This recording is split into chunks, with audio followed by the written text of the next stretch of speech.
इस वक्त अहम खबर दिल्ली में बिहार बीजेपी की अहम बैठक हो रही है। केंद्रीय मंत्री गिरिराज सिंह के आवास पर यह बैठक जारी है, जिसमें विनोद तावड़े, सम्राट चौधरी मौजूद हैं। बैठक में विजय सिन्हा, सुशील मोदी भी शामिल हैं। कई अहम मुद्दों पर चर्चा हो रही है, खासकर 2024। जी हां, एक तरफ मांझी के एनडीए में जाने की अटकलें तेज हैं, तो दूसरी तरफ बीजेपी की कोर कमेटी की बैठक दिल्ली में जारी है। कोर कमेटी की बैठक इस बार कई मायनों में खास है।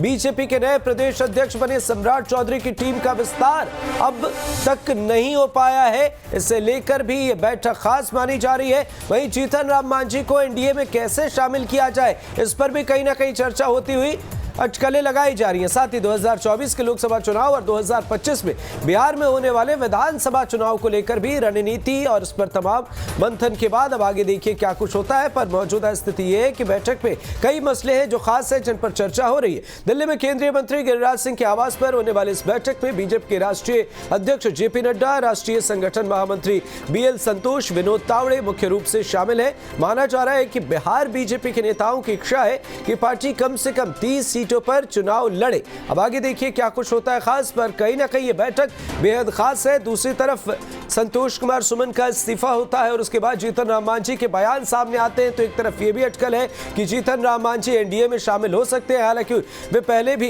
इस मोर्चे की तरफ नजर आए हुए हैं, तो ये कोई नई बात नहीं होगी अगर एक बार फिर से वो यहाँ आते हैं। तो दूसरी तरफ कई ऐसी चुनौतियां हैं और बयानबाजी तो बिहार में जमकर हो रही है। दिलचस्प बात यह है कि 2024 के साथ साथ 2025 पर भी निगाहें। और देखिए, आपको बीजेपी के पूर्व प्रदेश अध्यक्ष संजय जायसवाल यहाँ तस्वीरों में नजर आएंगे, वो भी कहीं ना कहीं इस बैठक में शामिल है। कई ऐसे चेहरे जो खास है बिहार बीजेपी के और उसके साथ ही राष्ट्रीय स्तर पर वो इस बैठक में मौजूद है। रणनीति बनाई जा रही है, एनडीए के स्वरूप पर भी चर्चा हो रही है कि बिहार में किस तरीके से कौन कौन से चेहरों को प्रमुखता दी जाए, ताकि आने वाले वक्त में यानी 24 के साथ साथ 25 में भी इसका फायदा मिल सके। और रणनीति क्या होगी जिस पर बीजेपी को फायदा मिले। खासकर 2024 अगर बेहतर है तो 2025 में निश्चित तौर पर फायदे वाला होगा। ऐसे में यह बैठक बेहद खास है। बैठक में 24 और 25 दोनों ही मसलों पर विचार विमर्श किए जा रहे हैं। कई बड़े चेहरे इस बैठक में शामिल हैं। हमारे सहयोगी अमित चौधरी पल पल की अपडेट के साथ हमारे साथ जुड़े हुए हैं। अमित, क्या कुछ है अपडेट बैठक को लेकर? बिल्कुल अमृत, देखिए ये बिहार बीजेपी कोर ग्रुप की बैठक दिल्ली में गिरिराज सिंह के आवास पर शुरू हो गई है। 3 बजे से ही बैठक शुरू हो गया है और जो खबरें निकल के सामने आ रही है, संभवतः यह बैठक कम से कम 5 घंटे चलेगी, क्योंकि 8 बजे डिनर का भी समय रखा गया है, लंच का भी समय रखा गया। लेकिन उसके बाद देखिए सबसे अहम इसलिए ये माना जा रहा है ये बैठक अपने आप में, क्योंकि 23 तारीख को जो विपक्षी एकता की एक बड़ी बैठक पटना में होने जा रही है, उस दिन के लिए एक रणनीति तैयार यहाँ पर की जाएगी कि उस दिन बीजेपी क्या कार्यक्रम और किस तरीके से वहां पर बिहार में, पूरे बिहार में कार्यक्रम करेगी।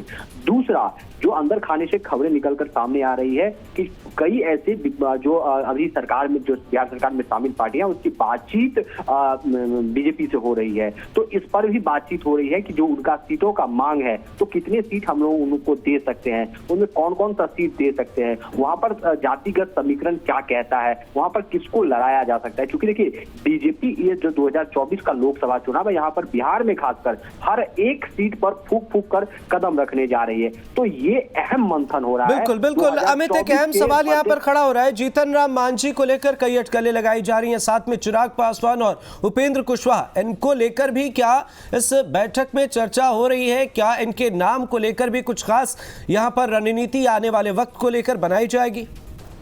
बिल्कुल बिल्कुल अमृत, खासकर देखिए हाल ही में जीतन राम मांझी ने वजह से उनके बेटे ने पार्टी से मंत्री पद से रिजाइन किया है।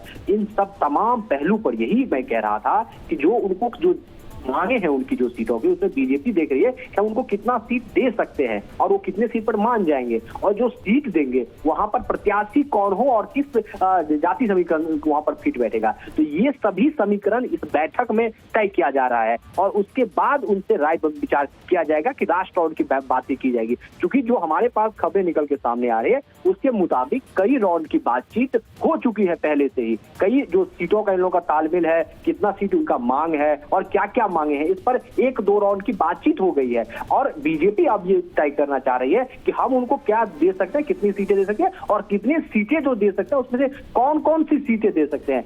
इस सभी बिंदुओं पर यहाँ अहम चर्चा हो रही है, क्योंकि देखिए 2025 में विधानसभा का चुनाव है, उससे पहले 2024 में लोकसभा का चुनाव है। तो 2024 को कह सकते हैं कि बिहार विधानसभा के लिए यह सेमीफाइनल हो सकता है, माना जा सकता है। तो बीजेपी हर एक तरीके से, किसी भी तरीके से वहां पर कोई भी कसर छोड़ने के मूड में नहीं है। इसीलिए तमाम बिंदुओं पर बारीकी से यहाँ पर 5 घंटे की जो बैठक है इसमें पूरी तरीके से यहाँ पर चर्चा होगी। उसके बाद तय किया जाएगा कि कौन से पार्टी बीजेपी के साथ आएगा और उसको क्या सीट देना है, किस पर वहां से उनके प्रत्याशी लड़ेंगे और कौन वहां से प्रत्याशी होगा। बिल्कुल अमित, नजर बनाए रखिए, आगे भी आपसे अपडेट लेंगे। हमारे सहयोगी अमित चौधरी पल-पल की अपडेट हम तक पहुंचा रहे हैं और नजर बनाए हुए आगे भी आपको अपडेट हम इस खबर पर देंगे। बहरहाल अमित, बहुत बहुत शुक्रिया। अहम खबर है, 16 जून को नीतीश कैबिनेट का विस्तार होने जा रहा है। जेडीयू विधायक रत्नेश सदा कैबिनेट में शामिल होंगे। कल ही सीएम नीतीश कुमार से विधायक रत्नेश सदा ने मुलाकात की थी।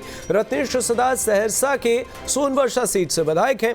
संतोष कुमार सुमन के इस्तीफे के बाद बिहार में कैबिनेट विस्तार होना है। बिहार कैबिनेट में कई मंत्रियों के पद खाली है, जिसके बाद अब कल राजभवन में शपथ ग्रहण समारोह का आयोजन होगा।